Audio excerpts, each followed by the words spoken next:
if you need something said, take a man. If you need something done, take a woman. So it's one of her famous quotes. Is that something that you would kind of confirm from your own experience? Do you agree with it? Are there any other quotes that you... I'm just still reeling that Margaret Thatcher said that, because she certainly didn't put that into action. Her entire cabinet was male.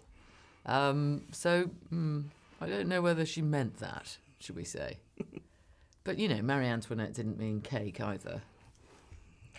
It's hard to take a quote which kind of I want to relate to, but attribute it to a person who, you know, it's funny. I was here when I was 19 doing theater, and I was surprised at how many plays were inspired by Margaret Thatcher, or reactions to Margaret Thatcher.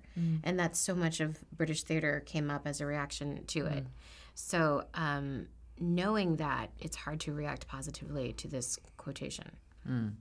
But we can talk about the movie. Yes, exactly. I mean, in the film, what's great about this film is it's authentic. It's authenticity. So it's about women at work, and it's funny and it's smart, but it's not a tract.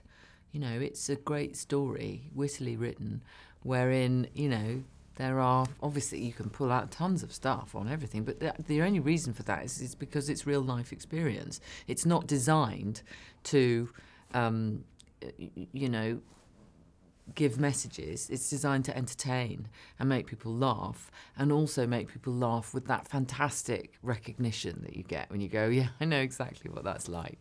And I think that's where its great strength is.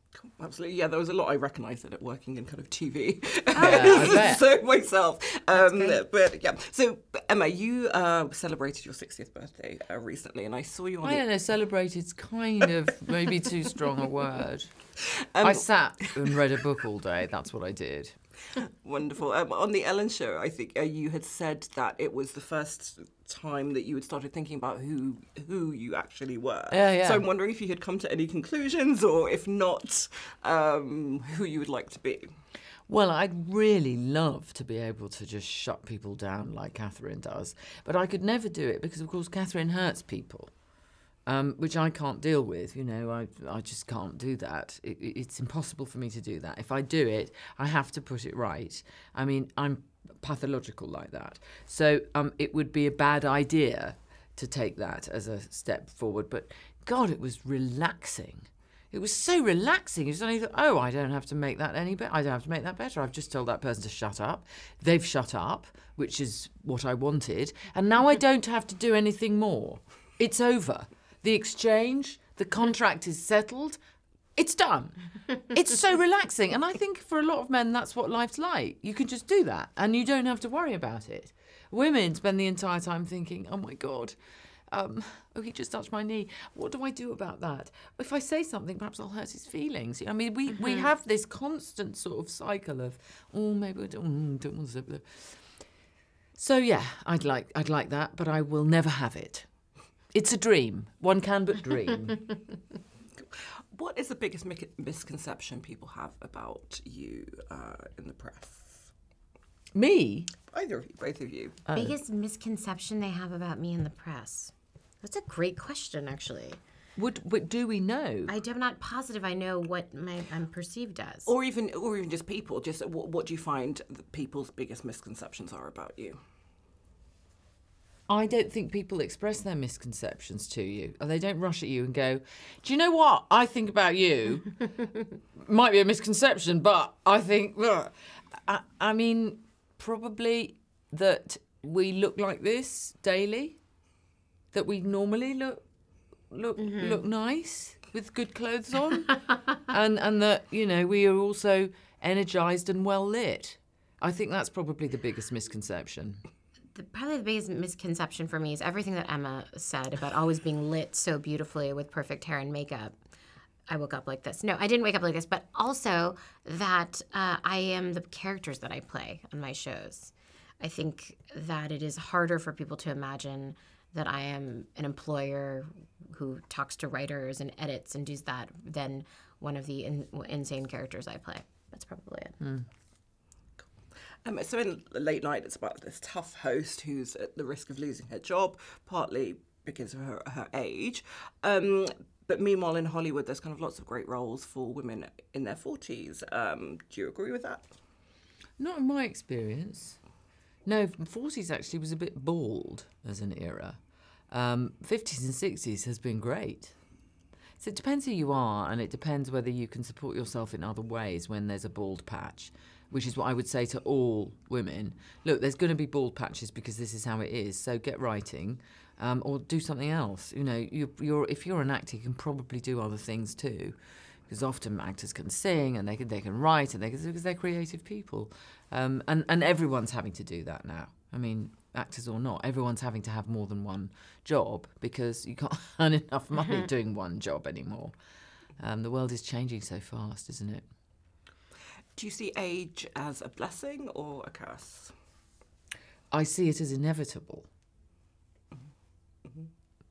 Big mistake to, what are you going to do about it? Take the good bits and run with them and inhabit your power as you get older. Really inhabit it. So both of you are politically outspoken women. How do you deal with criticism that arises from that? How do I deal with criticism that arrives from being outspoken politically? I'm not young anymore, so I think the feeling I had of negative feedback about the way that I really am, it doesn't hurt me as much as it used to when I was more of a people pleaser. I also think that when you look at someone like George Clooney, who is so outspoken, and he has literally no reason to be, but he chooses to because it's the right thing to do for him, I don't come away from that. People who are, and I think of myself as a reasonable, smart person, thinking anything except, wow, I'm really impressed by that. And so the people that I care about are looking for authenticity in my voice, and certainly with Emma, who has been outspoken about so many issues that I agree with. I've admired it so much. Cool. And Emma, how do you respond? I mean, does it get to you? Do you ignore it? Do you not care? You can't afford to care. You must say your truth and take whatever comes. What you're going to regret at the end of your life is not telling the truth.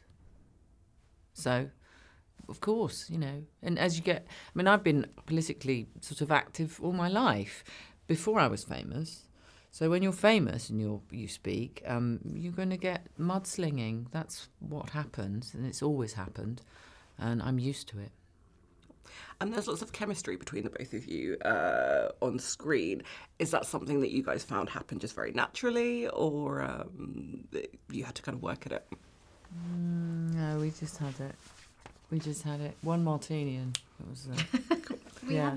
We had no real time to get to know each other. This is an independent movie, so we shot it in 25 days. We hit the ground running. We really did hit the ground running. Yeah, no. My dream, of course, was to be able to spend a week with Emma, taking her out to lunch and going to museums and gossiping and asking her a million questions about her life and her love life. But we didn't have that opportunity. We've got it now, though. That's what's going to happen just after this. Cool. And final question, I've heard your performance has been kind of very well praised, and I've heard that there's a bit of an awards buzz, and you may be heavily nominated for this role. So is that something you've heard? How does that make you feel? No, it isn't. Thank you. That sounds nice. Mm-hmm. How would you feel about going through the whole kind of awards seasons again? Well, I had an idea about it because I think that since we've all been talking about flying less, one of the great things that we could do with awards seasons is we could do live streaming. So you get up in the middle of the night, get dressed into evening clothes, but actually be present there, but in bed in an evening dress. I think that would be great fun and would obviate the necessity to fly.